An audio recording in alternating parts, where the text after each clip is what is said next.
విశాఖపట్నంలో నివసిస్తా ఉన్నాం. అందరూ తెలుసుకోవాల్సింది ఏంటంటే విశాఖపట్నం పోర్ట్ ట్రస్ట్ ఈ దుమ్ము ధూళితో సుమారు 10 కోట్ల టన్నుల అంటే 10 కోట్ల టన్నుల థర్మాకోలు, కోకింగ్ కోలు ఇంపోర్టింగ్ ఎక్స్పోర్టింగ్ ఓపెన్గా అడ్డాగా తయారు చేస్తారన్నమాట. ఇష్టానుసారంగా నామ్స్ అండ్ రెగ్యులేషన్స్కి దొంగలో తొక్కి, ఎందుకంటే ministry of pollution control board Pawan Kalyan నిద్రస్తా ఉన్నాడు. మరి అతనికి ఏమైనా ప్యాకేజీలు అందుతున్నాయేమో నాకైతే తెలియదు. కానీ ఎందుకంటే ద రిచెస్ట్ ఆర్గనైజేషన్ ఏమైనా ఉన్నాయంటే it will be the port trust only. See ports అని సుమారు 15 కిలోమీటర్ల వాటర్ ల్యాండ్ ఏరియా ఉంది విశాఖపట్నం పోర్ట్ ట్రస్ట్కి. చరిత్ర ఉంది. 1914లో స్టార్ట్ అయింది. మేఘాద్రి గడ్డ, అదే ఇన్నర్ హార్బర్, దానికి చక్కనైన ఐలాండ్ అన్నమాట.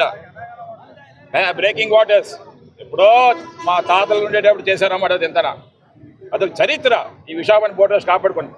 వైఎస్ రాజశేఖర రెడ్డి గారు తర్వాత జగన్మోహన్ రెడ్డి గారి నేతృత్వంలోనే, నేను జగన్మోహన్ రెడ్డి నేతృత్వం ఎమ్మెల్యేగా ఉండేటప్పుడు సుమారు ఈ కాన్వెంట్ జంక్షన్ దగ్గర నుండి మన కొబ్బరి తోట నుండి సిఆర్స్ నుండి కోట వీధి వరకు కూడా 10 మీటర్ల ఎత్తైన హై రైజ్ వాల్ నిర్మాణం చేయించాం. 4 లక్షల ట్రీ ప్లాంటేషన్ చేయించాం. మరి ఈరోజు అవన్నీ ఆవులు వేసేస్తున్నాయి. సరైన సంరక్షణ లేదు. 380 ఎకరాల్లో ట్రీ ప్లాంటేషన్ పెట్టించాం. నేను ఎమ్మెల్యేగా ఉండేటప్పుడు కూడా ఫాగింగ్ పెట్టించాం. అల్ట్రా రేడియేషన్ ఫైబర్నేమో ఈ హై రైజ్ వాల్స్ మీద పెట్టించాం. ఏమా దుమ్ముద్దులు వస్తే అక్కడే పడిపోవడానికి.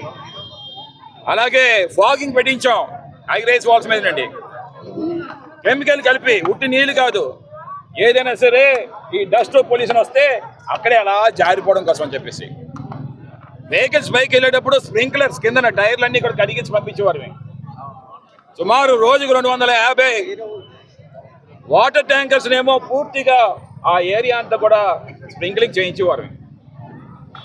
ఏమాత్రం ఐరన్ పడుతునేటప్పుడు దాని మీద స్ప్రింకిల్స్ వచ్చేదన్నమాట. ఇప్పుడు అవన్నీ గాలికి వదిలేశారు.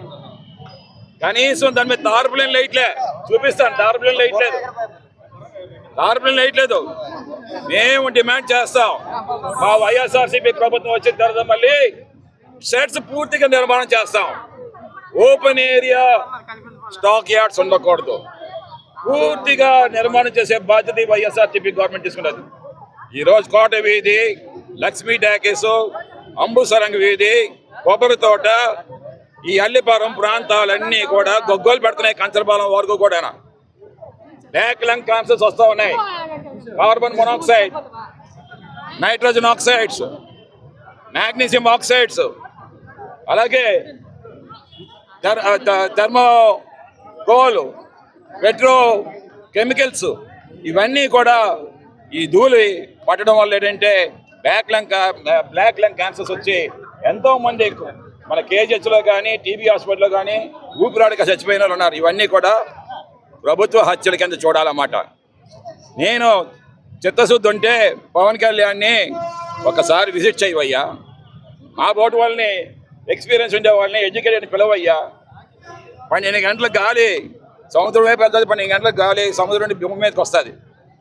వచ్చేటప్పుడు ఈ పొల్యూషను ఆంధ్రప్రదేశ్ కూడా చెక్ చేయించారు. 20 కిలోమీటర్ల వరకు కూడా 6 ప్లేసెస్లో టెస్ట్ చేస్తే 30% ఏమో పైన ఉంది, 70% వాటర్లోకి వెళ్ళిపోయిందట. అంటే నీటిలో బయో అజాడు కూడా వస్తుందన్నమాట చేపలు చచ్చిపోవడానికి. 60 మైక్రాన్స్ పర్ క్యూబిక్ మీటర్ కంటే ఎక్కువ ఉంటే గాలిలోని డేంజర్ బెల్ట్స్ అన్నమాట. ఇక్కడ 70-75 ఉన్నది. అర్థం చేసుకోండి. ఈయన ఆ రోజు వైఎస్ఆర్సీపీ గవర్నమెంట్ ఉండేటప్పుడు 4 ఎయిర్ మానిటరింగ్ కంట్రోలింగ్ సెంటర్స్ని ఏర్పాటు చేయించాం. ఒకటి దర్గా దగ్గర, 2 మన స్టేడియం దగ్గర, హార్బర్ రోడ్లోని. మొత్తం 14 ఎయిర్ మానిటరింగ్ కంట్రోల్ సెంటర్సే ఇండియా అంతా ఉన్నాయి. దాంట్లో 4 మన శ్రీకాకుళం సౌత్లో ఏర్పాటు చేయించింది ఘనత వైఎస్ఆర్సీపీ పార్టీ. అది చిత్తశుద్ధి లేదు. ఈరోజు దద్దమ్మల గవర్నమెంట్ నడుస్తుంది. ఎవడేమి కడితే ఏది పడితే చేద్దాం, పర్లేదులే. మనుషుల ప్రాణాలకి లెక్క ఉంటే కదా వీళ్ళకి. మనుషులు ప్రాణాలు లేకుంటే కదా. ఎవడో టెర్రరిస్ట్ వచ్చి కాశ్మీర్లో 10 మంది చంపేస్తే ఓ మోడీ గారు కాలు ఎగరేసి వస్తారు, అమిత్ షా కాలు ఎగేస్తారు, ఇతను వెళ్ళి బుక్కే అని ఇచ్చేస్తాడు చంద్రబాబు నాయుడు, పవన్ కళ్యాణ్. మరి ఇక్కడ మీ డెత్సే కదా ఇవన్నీ కూడానా? తెలియలేని డెత్స్ కదా, పాపం కదా. ఒకసారి ఆ ఎస్సీ కాలనీ కొబ్బరితోట ప్రాంతాల్లోకి వెళ్ళండి, రెలివీధి కాలనీలోకి వెళ్ళండి, ఎంతంత పేరిపోయి ఉన్నదన్నమాట డస్ట్. ఏమంటే ఇది నాకు అర్థం కావట్లేదు. అందుకే మేము చెప్తాం, కబడ్దార్ పొల్యూషన్ కానీ తగ్గించకపోతే మేము వచ్చేటప్పుడు ఈ అందరి తాడ తీస్తాం. అలాగే సిఎస్ఆర్ ఫండ్స్ కోట్ల రూపాయలు ఎక్కడికి వెళ్తా ఉన్నాయి. కార్పొరేట్ సోషల్ రెస్పాన్సిబిలిటీలో అదానీ కానీ, వేదాంత కానీ, ఈ పోర్ట్ ట్రస్ట్లు కానీ, ఎన్ని షిప్పింగ్ కంపెనీస్ ఉన్నాయో అన్నీ ఎక్కడికి వెళ్తా ఉన్నాయి. అడిగేవాడే షిప్పింగ్ కంపెనీలోనేమో ఈరోజు లారీలు నడుపుతున్నాడు. ఎమ్మెల్యే స్థాయిలో ఉండి అడిగే స్థాయిలో ఉండేవాళ్ళు, they are the voice of the people, but they are making business with the port trust. So they have no voice now because they are living on that port. మనిషి చచ్చిపోయినా పర్లేదు, ప్రజలు కన్విప్ చేయాలి.